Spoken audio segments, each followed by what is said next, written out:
What's up, everyone? Welcome back to Conflicts of Interest. This is episode 36, and I am the host, Kyle Anslone. On today's show, I have a great interview with Mike Maharrey of the 10th Amendment Center in Schiff Gold about constitutional war powers and things going on at the 10th Amendment Center. Mike is one of the most tireless people in the liberty movement. He hosts several podcasts, including Thoughts from My Hairy Head and the Ship Friday Gold Wrapped. He also wrote a few books now, including Constitution, an Owner's Manual. And a link to Mike Maharrey's website, mikemaharrey.com, will be in the show description on YouTube at the Libertarian Institute. And I'll also put a link to the 10th Amendment Center in the show notes page. That way you could check out all of his work and buy his great books. And so, with that, I just want to take a moment to thank the sponsor of the show, and that is Paloma Verde. At Paloma Verde, they sell great CBD products that are lab tested, and they have information on how you could use CBD, how it could improve your life. I've personally found CBD helps take a little bit of the edge off. Look, these are stressful times for all of us. We're not getting out as much as we want to. No matter what side of the political spectrum they're on, there's something causing an existential crisis for you. And so, CBD could help take the edge off a little bit. Could also help with some body pains and stuff like that. They sell creams, extracts, soft gels, and gummies, all kinds of stuff, even something for your dog. And so check out the website Paloma Verde Store, Palomaverdestore.com. And then after you make your purchase, use the promo code PEACE, PEACE, for 25% off when you check out. With that, let's get into the show. All right, everyone, I'm here today with Mike Maharrey, Communications Director of the 10th Amendment Center. Mike, how you doing? Hey, Kyle, I'm doing great. It's good to talk to you again. How are you? Doing good, yeah, and talk to you again. I've interviewed you on my old show, Foreign Policy Focus, I believe about 4 times, but this is the first appearance on Conflicts of Interest. So, very happy to have you on, and for anybody watching on YouTube, it's in video as well. And I got a lot I want to talk to you about today, but especially war power stuff. I Yeah. focus mostly on foreign policy news and stuff like that, but at least for me in my lifetime, all the wars have been authorizations for use of military force. I remember one time, I think I was in 7th grade, and I watched the History Channel, and I knew about all the wars. I knew about Kosovo, even though I was, it was like the 2010s, and I was, kind of young to know about that war. And when the teacher asked what the last declared war was, I was so sure I was gonna get right when I said Kosovo, and then people kept guessing, and then I guessed Korea, thinking, oh well, I gotta for sure be right. This I wrong again. Turns Yep. out it was World War II. And Yeah. so, I just want to start with a little bit about what is the difference, because you are the author of the Owner's Manual to the Constitution. Actually, I think it's Constitution Owner's Manual. But what is the difference between that and actual declaration of war? And is there an important distinction between the two? Yeah, absolutely. It's a great question and something I think that in some ways it's a little bit nuanced. And I think sometimes people have a hard time wrapping their mind around the difference, but it is significant. And, the crazy thing is all of these wars that we've had since 2001 have basically been under one single AUMF. And that was the one that was to go after the terrorists after 9/11. So that was the justification for Afghanistan. It's the justification for Somalia and Yemen. It was part of the justification for Syria.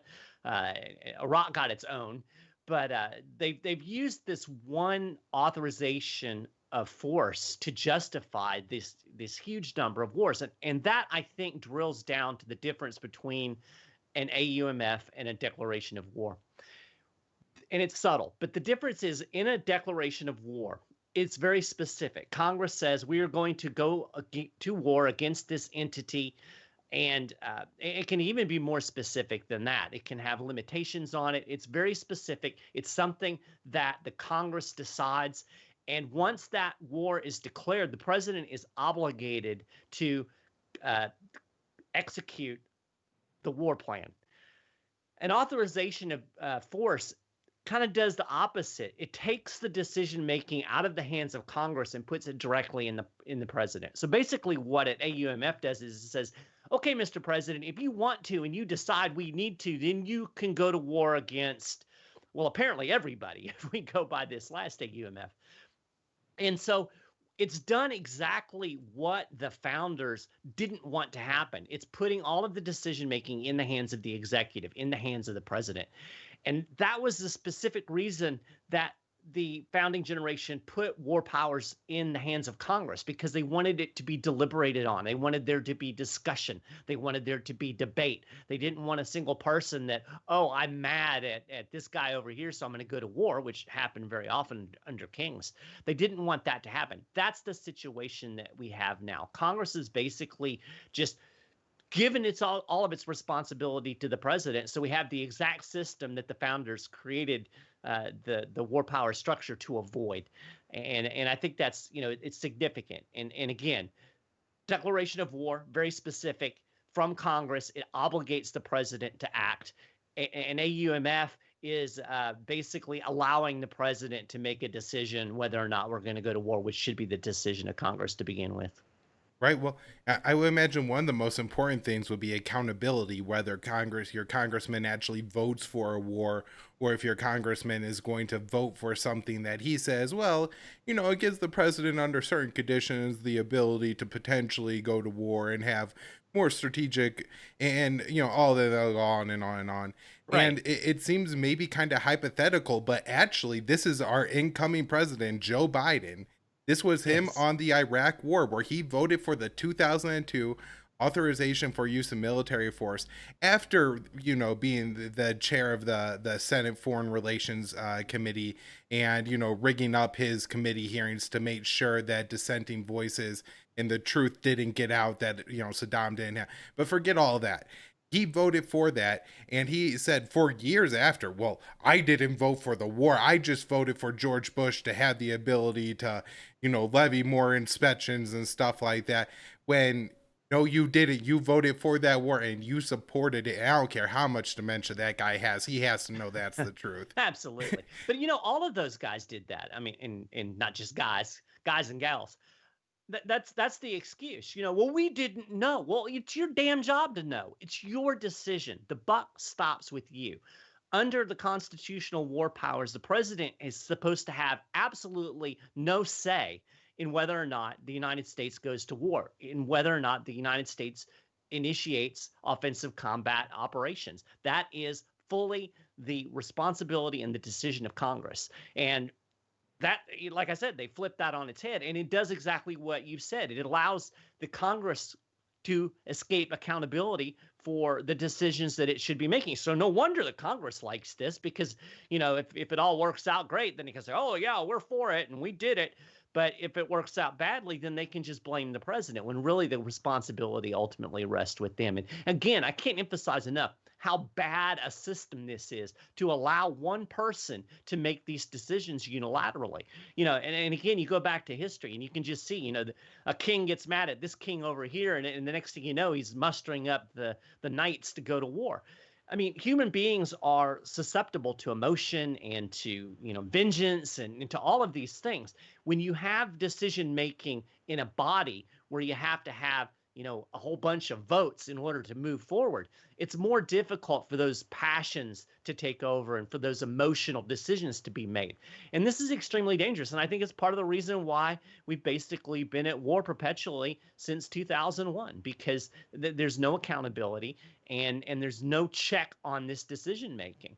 And, it's a bad system, and we're reaping the consequences of it in the cost of these wars, not just financial cost, but the cost in human life, the cost in the devaluing of life that happens when you have perpetual war, the debt, the taxes that go along with war. And James Madison warned us. He said, no country can remain free when it is in perpetual state of war.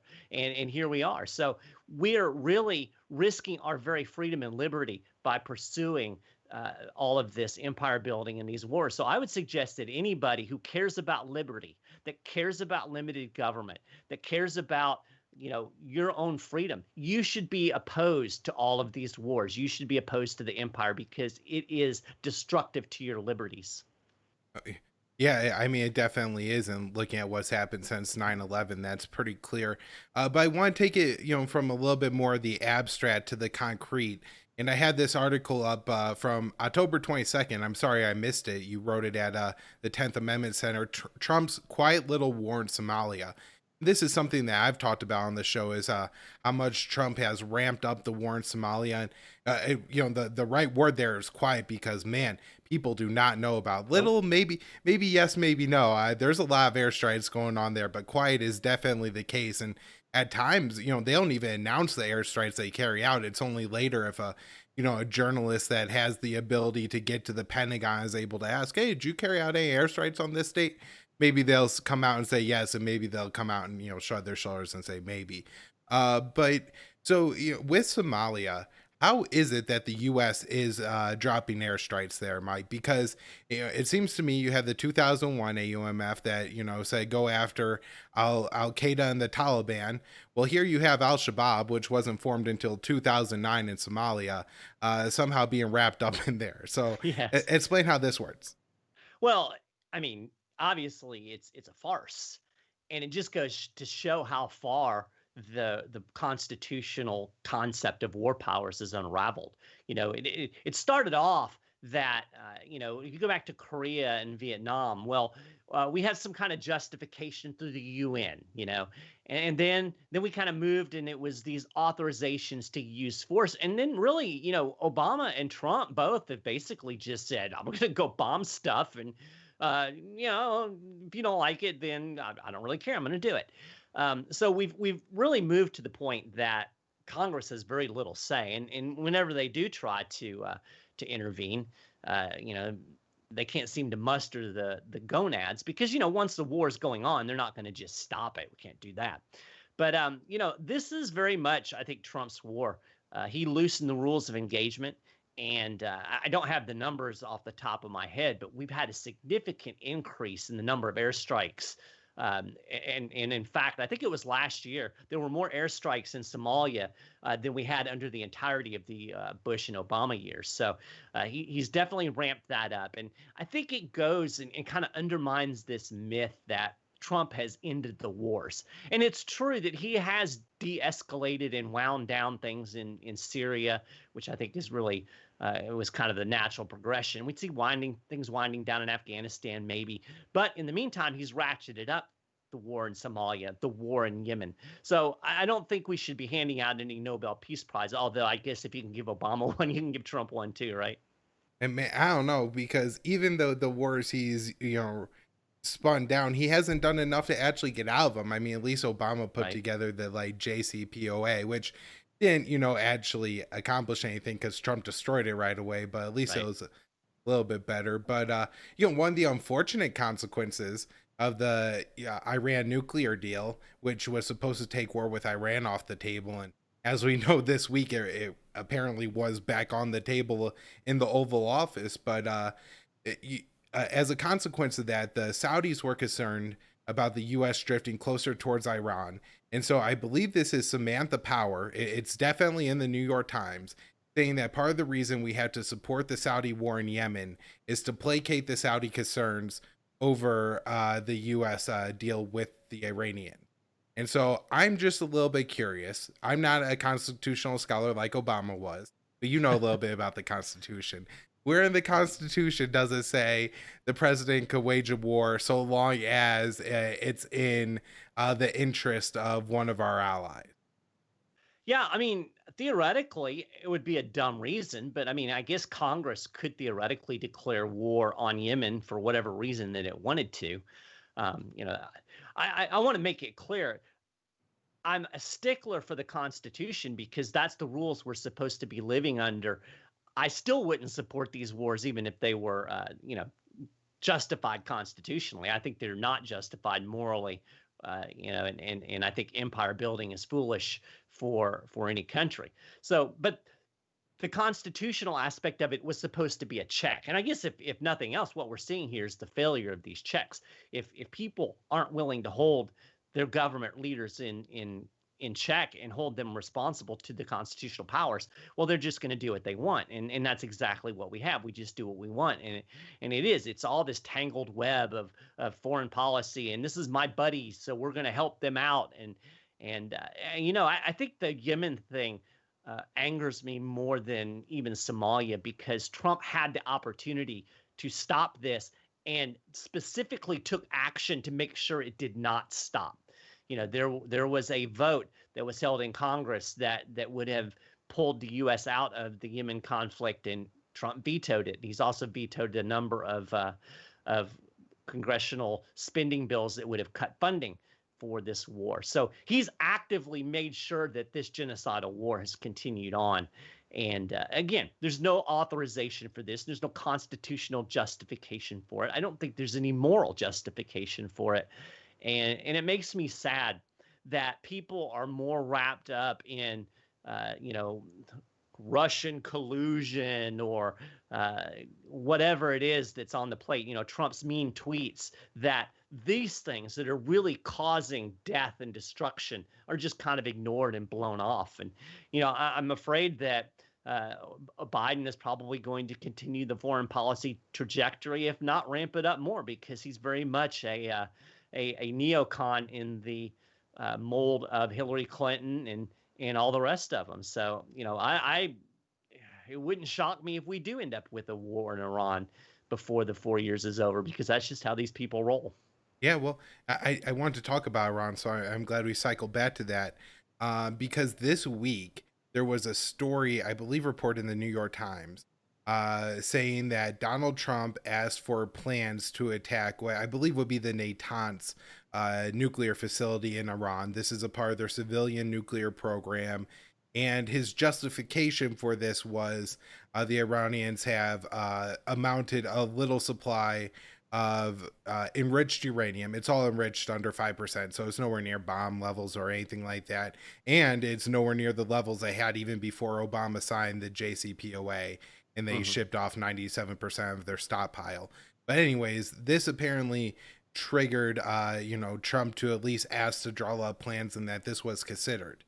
And then I also saw stories this week that Donald Trump is pulling or reducing U.S. troop numbers in Iraq and Afghanistan down to 2,500. Now, one of these two stories caused several congressmen to come out and claim there's a huge crisis going on. The president doesn't have the power to do what he's doing. And one of the stories was met with pretty much just shrugs. So, especially when it comes to this Iran story where Donald Trump was going to go ahead with like actual kinetic strikes. We're not talking about a cyber attack or something where they could be a little wishy-washy about it legally and people won't pay attention anyways. Assassination, something like that. Actual like missile strike on Iranian facilities. And I believe he actually got explicit word from Congress not to attack Iran, not that he can. So how is this not invoking calls for impeachment or inquiries, questions? And I guess, is there any mechanism or anything that Congress could do to like prevent Donald Trump from attacking Iran at this point? Or are we, is the Constitution like dead on that? Well, I hate to say that it's dead, but I think that if push came to shove, I'm pretty certain that any president would be able to create enough panic and enough uncertainty to get enough people in Congress to go along with whatever they want to do foreign policy wise. I really think that basically what has happened is Congress has shifted that responsibility to the president. It wants to wash its hands of it. It doesn't want to be responsible. Every once in a while you might get some kind of political pushback because the president's in a different party or whatever. But when the war in Yemen is such a genocide that even some of the hots are like, "Oh, this makes me uncomfortable." Right. But by and large, we've created a situation where the president can do what he wants, and the establishment, the foreign policy, the military industrial complex. I used to cringe at that when I was a neocon because I always thought it was like a smear, but that's what it is. I mean, let's call a spade a spade. It allows this to continue. This is the trajectory we're in. It's like a old wagon road where you have the ruts and the wagon wheels stay in the ruts. And there's very little. It's very difficult to move that wagon off of this path, off of this trail. And I feel like I don't know. I don't know the veracity of this, but I've been told that Obama really did have some instincts of trying to want to wind things down, but he got caught up in that trajectory and just was swept along with it. And I think maybe who knows what Trump's instincts are. I don't think anybody. I'm not even sure Trump knows from day to day when he gets up what his instincts are. But it's this trajectory is it's continual. It has woven itself into the system. It has destroyed the constitutional system of checks and balances. And I'm afraid that, for practical purposes, we can talk about it. I think it's important to talk about it so that people at home will look at it and go, oh, crap, this isn't working right. This is broken. So they at least realize it. But I'm skeptical that we can fix it without some outside force intervening. And, I don't know. Empires collapse, so be careful of what you're doing. Right. I was wondering if you had like insight on this, like Afghanistan, Iraq, where there's no explicit congressional mandate for. I mean, the Osama bin Laden is dead. The Taliban had been toppled. Saddam Hussein is dead and has been for several years. There's been a new government in Iraq for a while. There's kind of a government in Afghanistan. I don't understand how anybody could possibly say that Trump is acting outside of his powers to bring those troops home. But I mean, a lot of the responses, like I saw Tammy Duckworth saying that she doesn't want the troops to come home in body bags, and somehow Trump loading them alive onto planes is going to cause that, but not the Taliban's IEDs. But anyways, there are people saying that Trump is acting unconstitutionally or acting like a dictator as he moves these troops home. And honestly, if you're going to tell me that the Constitution says he can't do it, I'll say to hell with the Constitution, bring the troops home. But I'm just curious what the rules of the game we're all supposed to be playing by here are. Well, okay, so you have to go back to what justifies the military intervention to begin with. If we actually had a declaration of war, then you could make the argument that the president is obligated to prosecute that war up until the point that Congress declares peace, that Congress revokes that declaration of war. You can make that argument. But we don't have a declaration of war. We have a situation where Congress said, Mr. President, if you want to go to war in Afghanistan, you're welcome to do so. So the president did that. I don't see how you can then turn around and say, wait a minute, you can't bring the troops home. Of course you can, because you gave up your authority when you let him send them in the first place. So the problem is that the constitutional system was broken to begin with. It's from the very beginning. So now we're operating in a broken system. So I don't see how you can all of a sudden say we're going to invoke the Constitution and the president can't do this. That's ridiculous. You let him send the troops in without proper authorization. He sure as hell can take them out. Yeah, I mean, that sounds good. And also, I mean, at this point, Trump's declared like national emergencies for ridiculous things to move money around. So I declared a national emergency that the guy's not going to be home with his family for Christmas, and take whatever funds you need from wherever you could get them from, and just, send a plane over there and bring them home. Right. I remember when Jacob Pornberger was giving a speech during his time as president. He was saying that like Donald Trump went to Afghanistan and they did bring the troops home with him, and that was like the most appalling thing to him. And so if he has to, he'd fly Air Force One over there, load it up with 100 troops at a time, and just make a few trips back and forth that way if he has to. But yeah, hell, take the Trump jet over there. Right? Yeah. Air Trump, I'm sure, has enough planes to fly a couple hundred. Yeah. I mean, it's only 2,500 they're talking about at this point. Right. Yeah, so I think that was most of the questions I have for you on the constitutional war authorities. There was another interesting story I just wanted to talk to you about, and that was I saw recently James Jeffrey, who was, or Jim Jeffrey, who was the U.S. ambassador or envoy to the Syrian conflict for most of Trump's term. He was an ever Trumper, but then did that. After getting out, he bragged about ignoring Trump's orders and saying that he misled whoever his superiors are to mislead the president about how many U.S. troops that we have in Syria.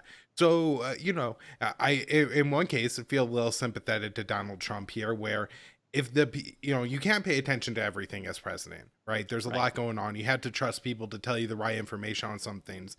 He should never put this kook in that position, and that was his fault. He could have made Ambassador Douglas McGregor, and McGregor wouldn't have lied about it to him. But he didn't do Right. that, and so that's his fault. Um, but at the same time, like, isn't that like, isn't going against the president's foreign policy treason? I don't know exactly if that's the right word or crime or something like that, but it seems like if you're under, like, the president gets to determine foreign policy by the Constitution.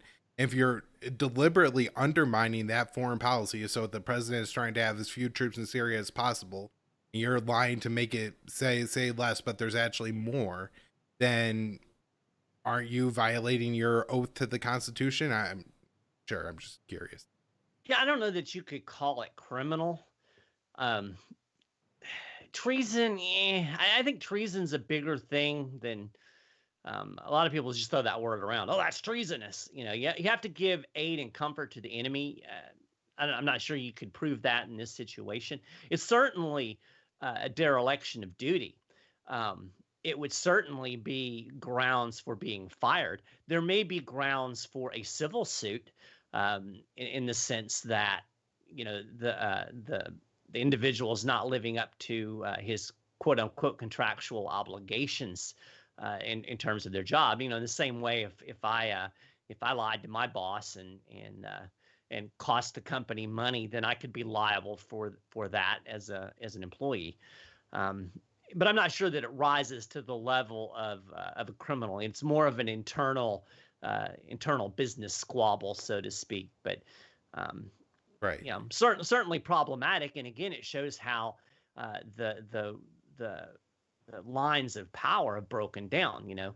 The way it should work is Congress should be dictating to the president what the president is doing in terms of war, and then the people working under the president, the military, and those folks, they are obligated to follow the commander in chief as he prosecutes the war. But we've broken all of that down, so now everybody just basically does whatever the hell they want, which Right. doesn't seem like the best system in the world. Now, for people that are in the military, now I think there is within their code of justice certain, I don't know if they would call it criminal, but it violates You their get rules and court-martialed and laws. stuff. Yeah, exactly. So, if it's a general or somebody like that, then there's certainly probably more uh, consequences that could be levied as opposed to a civilian employee. Right. And you would have to imagine there was some officer, and I think there's a general in charge of Syria. Yeah. And you would think he would have to be like, well, the president says 200, and man, I see a lot more than 200 people Right. around here. Right. What's going on? I'm not great at math, but you would think the difference between 200 and 700 is enough for somebody to, really catch on to that. Right. And yeah, I guess that's probably right. And save the treason claim for John Brennan, who gave aid and comfort to, the Right. Syrian jihadists who, al-Nusra and ISIS and stuff like that. Those are the real enemies of the American people.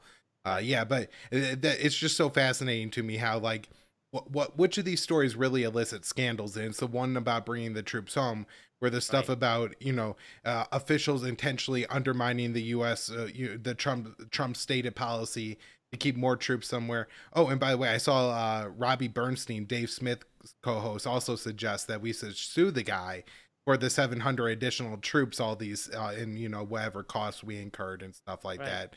But let's take it out. He's gonna get a nice government retirement. He's been in government, I think, for 50 years. So we could redistribute that pension other places and stuff like Sure. I'll take a bit. that.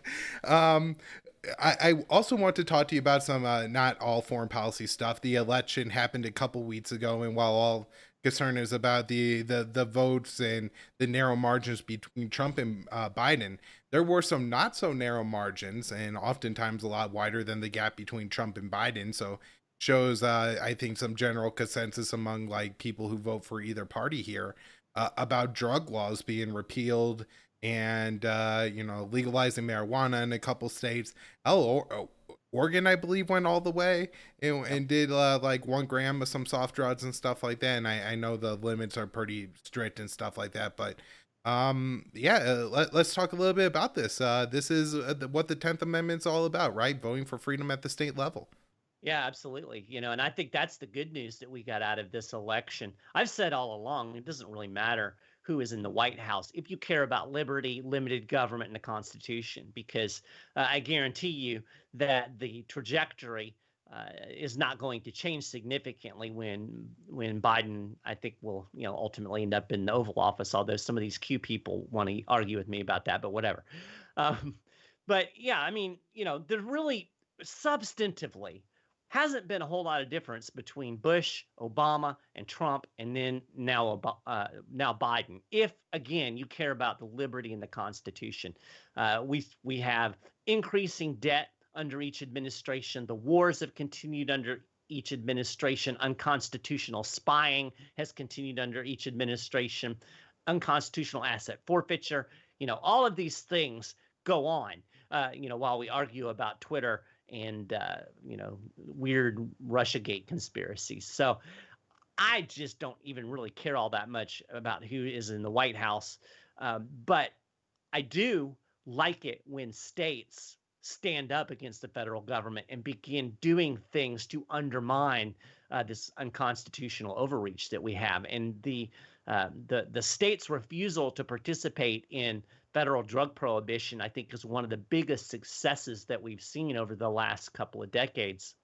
The federal government still claims that we have complete prohibition of marijuana. It's illegal. It's illegal everywhere.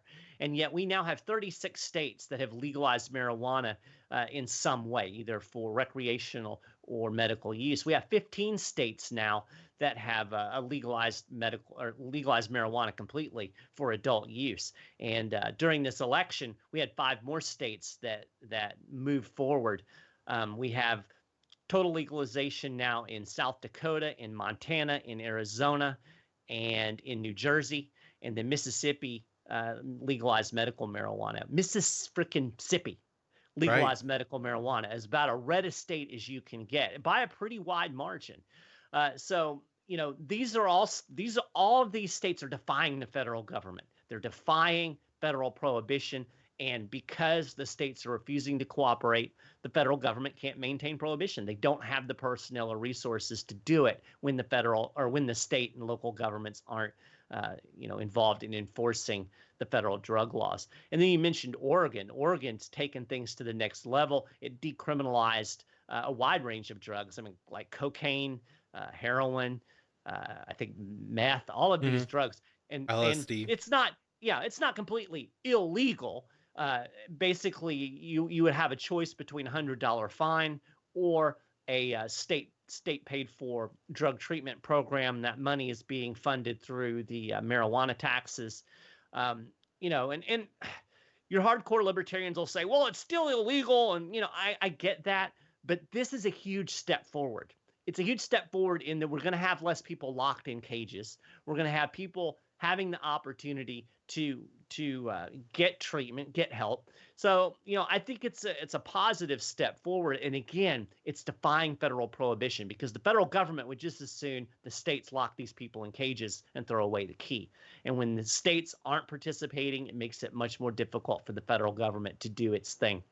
So I think this is going to continue. Oregon also did a state legalization for I can never say this word right. Psilocybin. Yeah. Psilocybin. Yeah. Magic mushrooms. Magic mushrooms, which have been shown to be very effective in treating certain medical conditions. And so the state is going to create a process where people can access this substance under medical supervision. It's rather limited, but again, federal government says you can't do this, and Oregon's doing it anyway. So I think that is a huge win. And I'm excited about that as much as I'm apathetic about who won the presidential race. And then one other thing that's not related to drugs at all. the state of Michigan passed a constitutional amendment that makes excuse me, makes electronic data protected just like papers and persons under their state constitution.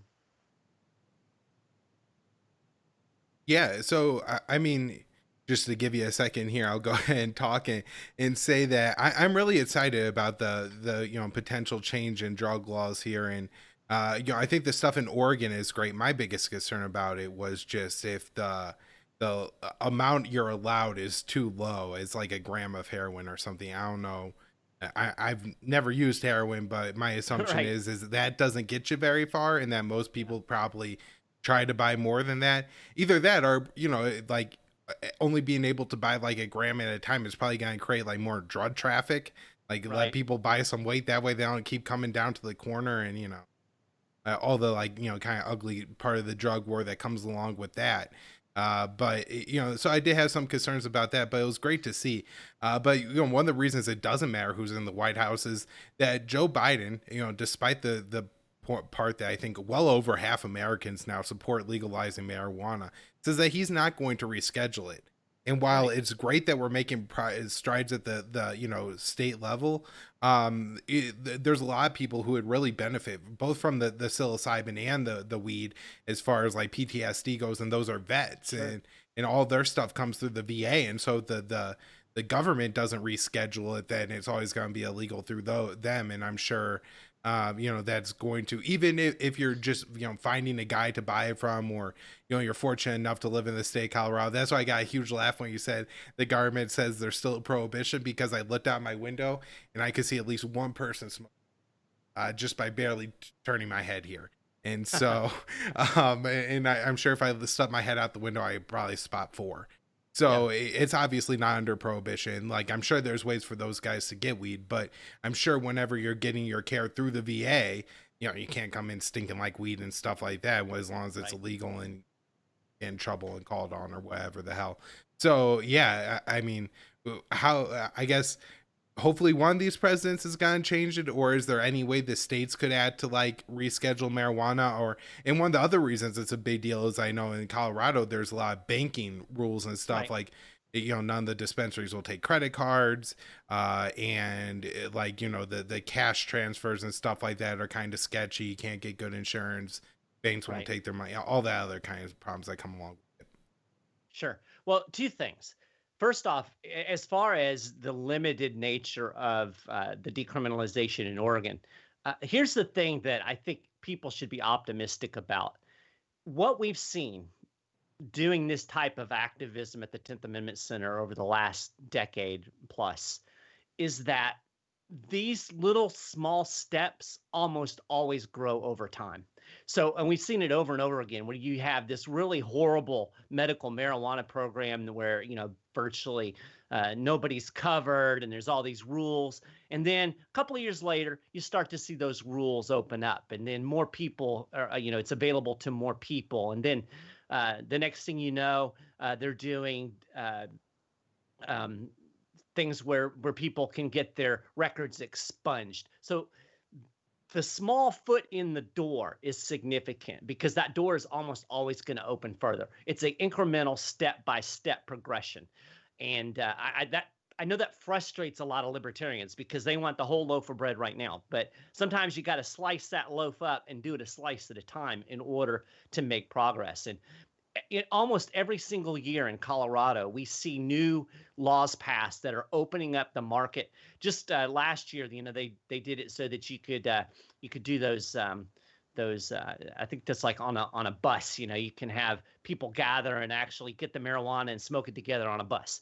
So you're seeing this open up uh, little by little. So I would almost guarantee that in Oregon in a couple of years you'll see the amounts increase and you'll see this expand over time. That's just the way it works. That's the strategy.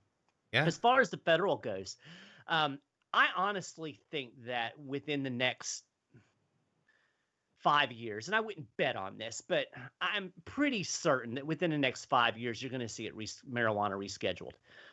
There's just too much pressure. And this is exactly what we saw with Right to Try, which was law that started at the state level. It basically allowed terminally ill patients to bypass the FDA rules and access experimental drugs in order to treat, cancers or various other ailments that were basically going to die otherwise.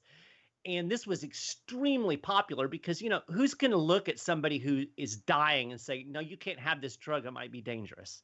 I mean, this was like one of the most stupidest things that you've ever heard. So this was extremely popular. It passed in state after state after state, and was very effective, particularly in Texas. There was a cancer doctor in Texas who was able to continue treating patients under the state law after the FDA cut off his trial program. And he was basically supposed to tell these people, oh, you can't have this drug anymore, even though it's helping.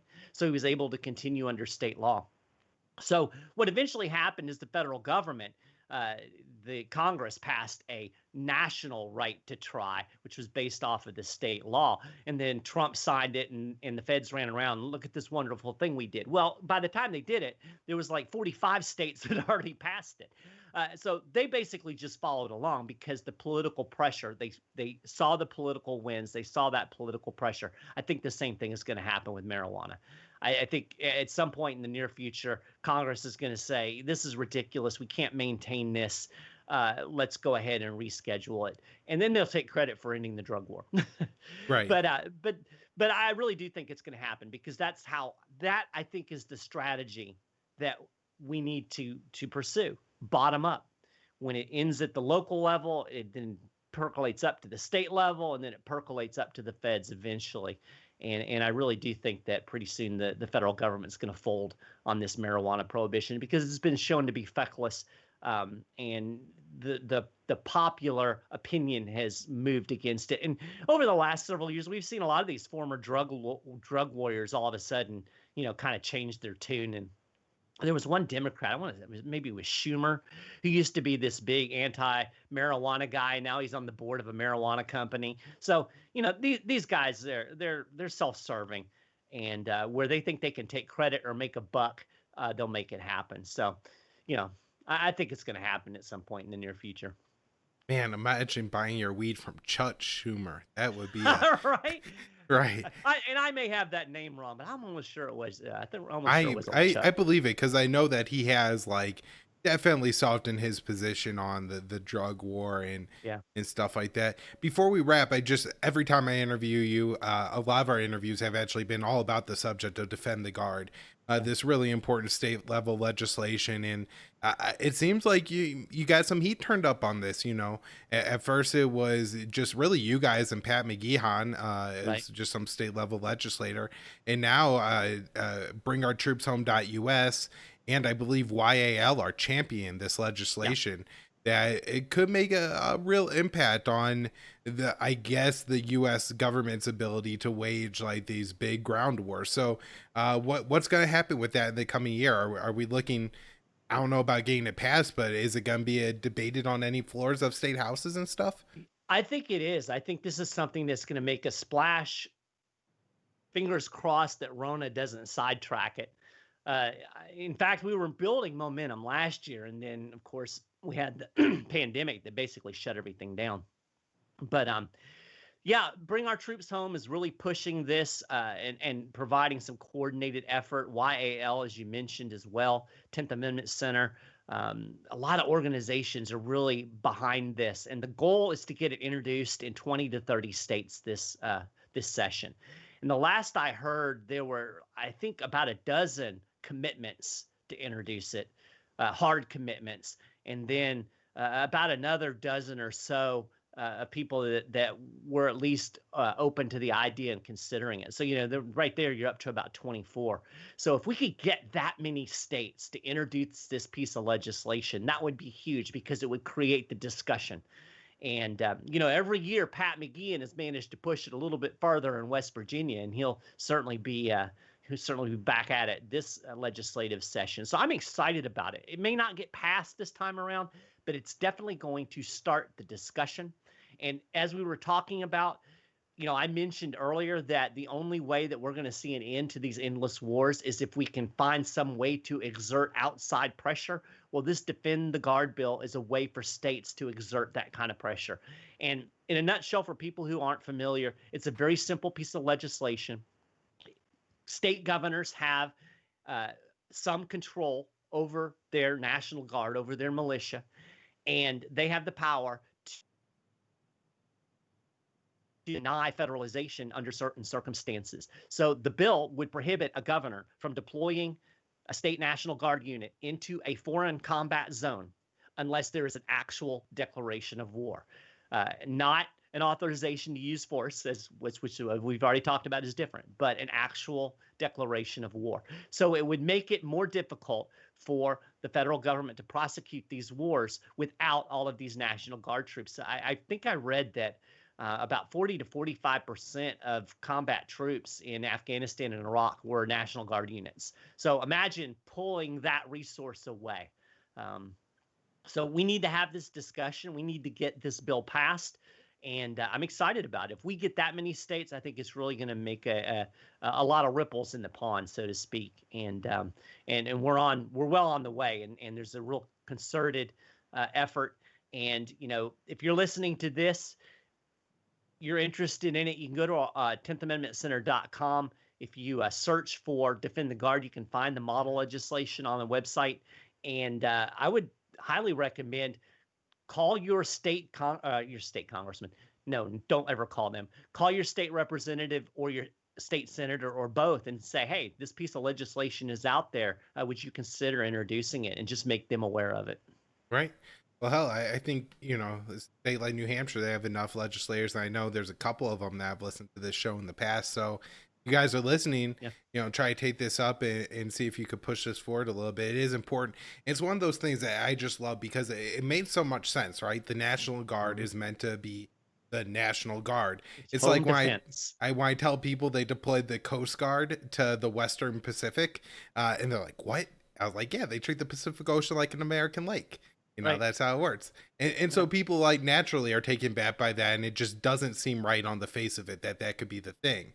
And so then what we've seen in the past, and I think we've talked about, is the federal government starts to freak out, and they put a lot of pressure on these state legislators to make sure it doesn't happen, and say there's going to be all these terrible consequences and stuff like that, which I think that overreaction may actually help to like make this a bigger issue. And so I think if you build a little bit of momentum, it's going to go a long way because of how the Pentagon and the federal government's going to react to this. They're going to feel threatened, and then they're going to, like they do with any threat, overreact and create more of what they're trying to get rid of. The only other thing I was going to ask you on this is, I believe Tulsi Gabbard is a member of the Hawaiian National Guard and has been deployed as a member of that. I was just wondering, do you know if she's ever like supportive of this? Or I mean, hell, she's not like good on all the war stuff, so she could be terrible on this issue. I was just wondering if she would get on board, because it seems mostly like a right-wing move.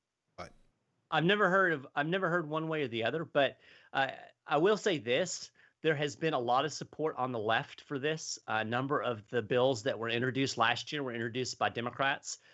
So there is definitely a bipartisan or transpartisan even aspect to this, and I don't think it's just a right-wing thing.